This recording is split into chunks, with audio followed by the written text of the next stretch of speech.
All right, so today we're going to be looking at something called difference quotients.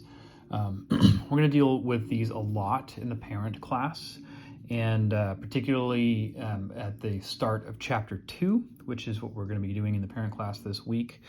And the idea behind these is that we're going to be given a function, and we want to put it into something called a difference quotient, and then we want to simplify that difference quotient. And through the few examples that we're going to do in this lecture, you're going to see kind of what that looks like for different types of functions. So let's just kind of get into it. What is a difference quotient, first of all? Difference quotient. So given a function f of x, the difference quotient, so I'm going to just call it dq so I don't have to keep writing the same thing, is this: f of x plus h minus f of x all over h. Now, in the lecture, we'll talk about, in the parent class rather, we'll talk about what this represents and why we care about it. In this support class lecture, we're not going to get into all that detail because you're already going to learn that in the parent class. However, before we really deal with this version of the difference quotient, that x looks like an a. So the difference quotient at x equals a is just this: f of a plus h minus f of a over h. The difference between these two is that this x is a variable, whereas this a is always going to be some specific number. It's a constant. So in the examples that we do, you're not going to see an a anywhere. You'll see a number that I give you. Whereas in the examples where we're dealing with something like this, that x will actually look like an x. It's a variable. And so when we simplify this difference quotient, we still have a function of x instead of a number. So let's do a couple of examples of each type. So for the first example, simplify the difference quotient for f of x equals, let's say, 3x squared minus x at x equals 1.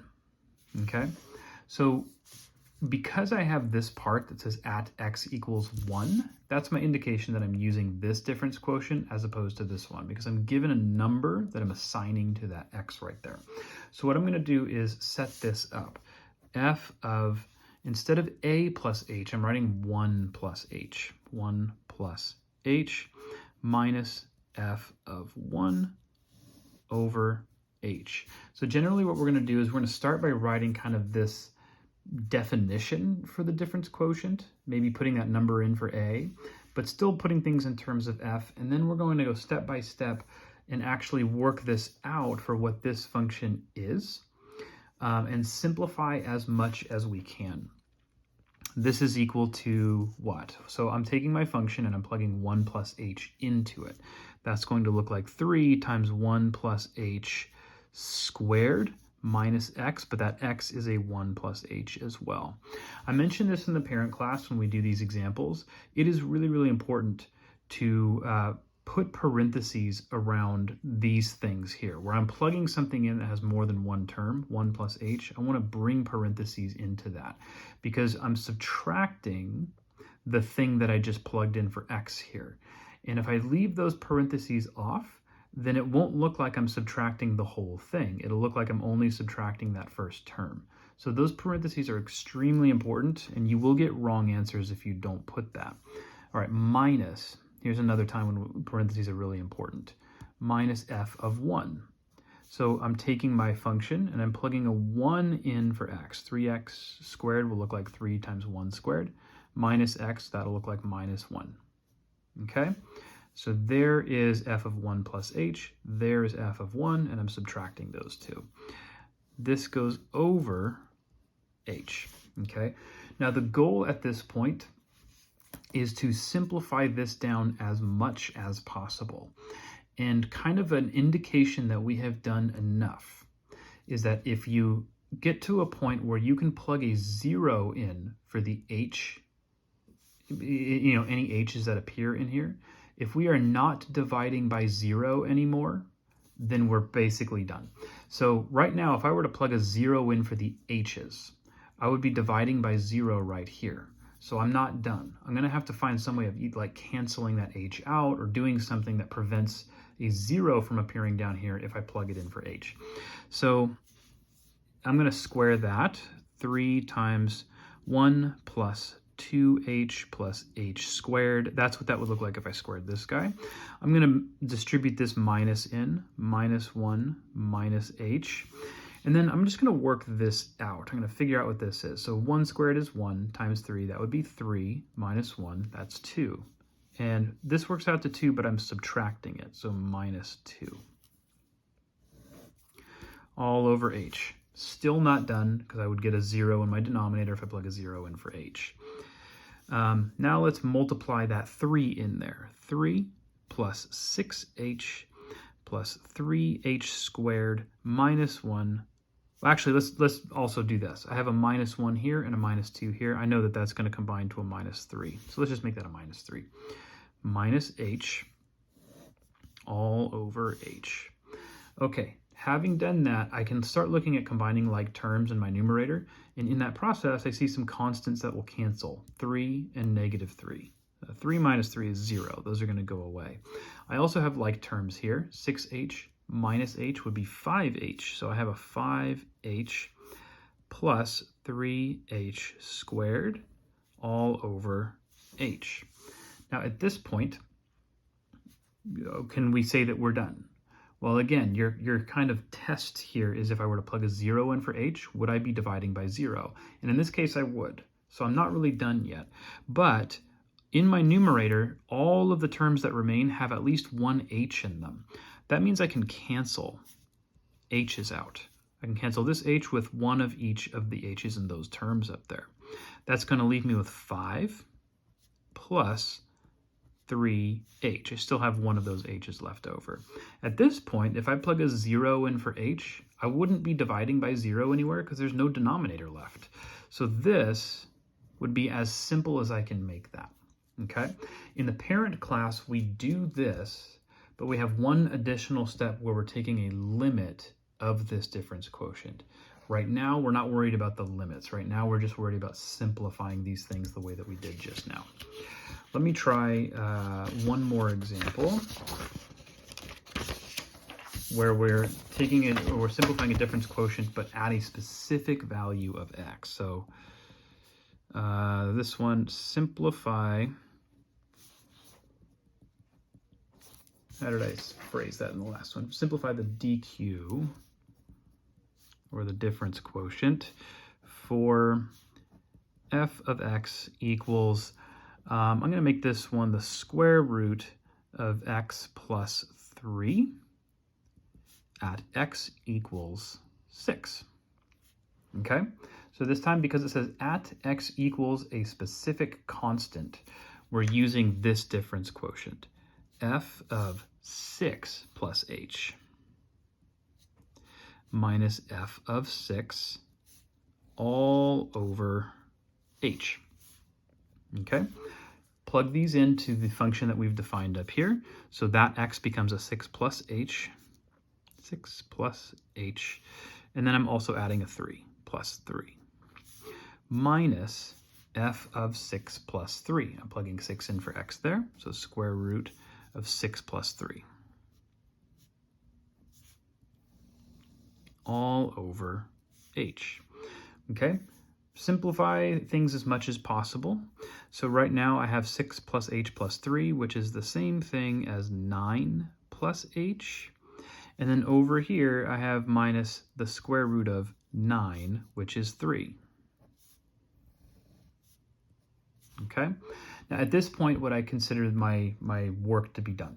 Well, if I plug a 0 in for h, I would be dividing by 0 down here, and we can't have that. So that's kind of our check. We're going to do something that we have done before. We're going to multiply by a conjugate over itself. So remember, if you have the square root of something, and then either a plus or a minus here, and then some other thing here, by replacing that minus with a plus like this, you have what's called the conjugate of that expression. We put that conjugate over itself here because by doing this, we're multiplying by an expression that's equivalent to the number 1. And if you multiply something by 1, you're not changing it. So this is not changing what I started with. But the benefit of that is when you multiply by conjugates, as we've seen before, what you're really doing is like a minus b times a plus b. So if I think of this as a and I think of this as b, it's a minus b times a plus b. That multiplies out to a difference of squares, a squared minus b squared, or this radical squared, which gets rid of the radical, minus the number 3 squared, so that's minus 9. Still all over h, okay? Now, can I simplify anything any further? Oh, I'm sorry, I made a pretty big mistake here. I forgot that my denominator was also being multiplied in there. So we should include that. Looks a little bit wonky because I would have put that over to the left a little bit more, but that's all right. So we're just gonna let it look that way. Notice now that the 9 and this minus 9 will cancel out. And then if you look at what's left in my numerator, all I have there is an h. Well, luckily for us, there's an h in the denominator that's a part of a product down here. So that would cancel with the h that remains in the numerator. When that cancels, it leaves a 1 behind. So this all simplifies down to 1 over the square root of 9 plus h plus 3. That's all that's left, the stuff from the parentheses. And we're actually done at this point. The reason why is because, again, if you do your check, if you plug a 3 in for h, a 0 in for h, then this becomes the square root of just 9. Square root of 9 is 3, and then I have 3 plus 3, which is 6. I don't end up with a 0 in my denominator, which is the thing I'm checking for. Notice if this plus were a minus, like we had up here, then I would have a 0 in my denominator, but it's not, it's a plus. So we're good. Okay. We want to do this process a couple more times, but this time I'm not going to give a specific value of x like we did here or in the previous example. Now we're just going to say something like this. Simplify the difference quotient for, let's say, f of x equals, what should we make it? 3 minus x plus 4x squared. I'm going to make it that. Okay? Simplify the difference quotient for that, and I'm not letting x equal any specific number. So here's what we're going to do. We're going to set up a difference quotient that looks like this. F of x plus h minus f of x all over h. So I'm not plugging a number in for x. I'm just going to leave it as an x. When I do that, all of these x's here become x plus h's. So I'm going to get 3 minus, remember to put parentheses, x plus h plus 4 times x plus h squared minus f of x. Put some parentheses around this. 3 minus x plus 4x squared. Remember, those parentheses are super, super important because you want to make sure that minus sign distributes to all of those terms. You don't want that to be left off. Okay, now we'll kind of expand some things out. So I have 3. I'm going to distribute the minus sign into this set of parentheses so that there's minus x and a minus h. I'm going to leave the 4 alone for a second, but I'm going to square that binomial. So that would give me x squared plus 2xh plus h squared. And then I'm going to distribute this minus sign in here. So minus 3. plus x minus 4x squared, all over h. Okay, the numerator is getting really messy, but it's going to simplify a lot after we get everything expanded out. So writing what I have now, 3 minus x minus h plus, okay, I'm going to distribute the 4 in. So I have 4x squared plus 8xh plus 4h squared minus 3 plus x minus 4x squared. So as busy as that numerator looks, lots of stuff is about to cancel out. For example, this 3 and that negative 3 are going to cancel out. This negative x and this positive x, those are going to cancel out. My 4x squared and this negative 4x squared, those are going to cancel out. I'm left with only 3 terms now. So what's left? I have negative h plus 8xh plus 4h squared all over h. And if you look at the 3 remaining terms up here, let's off screen for a second, all 3 of them contain at least one factor of h. What that means is that I can cancel this h with one h from each of these. That'll just get rid of that. Because I crossed this off and it looks like there's nothing left but that minus sign, I do have to remember that it leaves a 1 behind. So what I have is negative 1 plus 8x plus 4h. And we have the same check as before. We know that we're done once we are able to plug a 0 in for h and not have any division by 0 happening, which there's no division period in this expression because we've canceled that denominator out completely. So this is it. I'm done with this at this point. Okay, so let's try one more, and then I think we have enough examples under our belt at that point. Okay, so for the last one, simplify the dq. Okay, I just have to keep looking at my phrasing for these examples to make sure I'm consistent. Simplify the difference quotient for f of x equals 1 over x minus 3.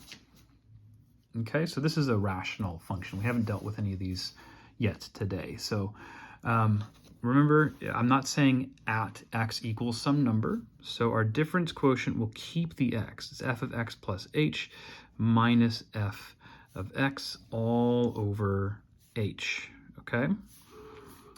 All right. So looking at what's going to happen here, this x plus h is going to be plugged in for that x right there. So I'm going to have 1 over x plus h minus 3 minus f of x. So minus 1 over x minus 3 over h. Okay? We've seen what to do with these in previous lectures. This is a complex rational expression, and what we've seen before is if you take all of these mini denominators, as I like to call them, multiply them together, so I have x plus h minus 3 times x minus 3 all over the same thing, so x plus h minus 3 times x minus 3. Multiplying this out will cancel each of these mini denominators, as we call them. So this x plus h minus 3, when I distribute this entire product over to that guy, it's going to cancel with that x plus h minus 3 in the denominator, and the x minus 3 here is all that's going to be left. It's really x minus 3 times that 1 that's right there, but that wouldn't change it to still be an x minus 3. I mention that because sometimes we have something other than a 1 there. So you do have to remember that that numerator is part of the product. Minus, here, this x minus 3 will cancel with that x minus 3, but now I'm left with x plus h minus 3. X plus h minus 3 all over h times this product, x plus h minus 3 times x minus 3. I'm not going to expand that out. I'm not going to multiply any of this stuff. I want to leave it the way that it's written. That's going to help me with simplifying things in a little bit. Here, let's distribute that minus sign in. So I have x minus 3 minus x minus h. Now we have a plus 3 there. Still over h times x plus h minus 3 times x minus 3. And as we keep seeing with these problems, once you get the numerator fully multiplied out, a bunch of stuff starts canceling. This x and that minus x cancel. That negative 3 and that positive 3 cancel. And all I have left is this negative h up here. But since that's all that's left, the h from that will cancel with that h right there. This one leaves a 1 behind. And that negative, don't forget that there is a negative. There's negative 1. I'm going to choose to just bring the negative all the way out in front of the fraction. It's a little bit more typical to see it that way. X plus h minus 3 here times x minus 3 here, okay? And then do your check. If I were to plug a 0 in for h, would I have a 0 in my denominator? Well, plugging a 0 in for h would give me just x minus 3 here times x minus 3 here. So that would look like negative 1 over x minus 3 quantity squared. Even though, you know, plugging something in for, there's values that I could plug in for x that would cause me to divide by 3, we're not interested in that. We're basically just interested in does plugging an h or a 0 in for h here turn the whole thing into a 0, or does it leave like a function of x behind? And it left a function of x behind, so that means that we're done with this example. Okay, so that's simplifying difference quotients. We're going to be doing a whole lot of this in the first couple of sections, mostly, of chapter 2. So hopefully that gives you some extra practice with that.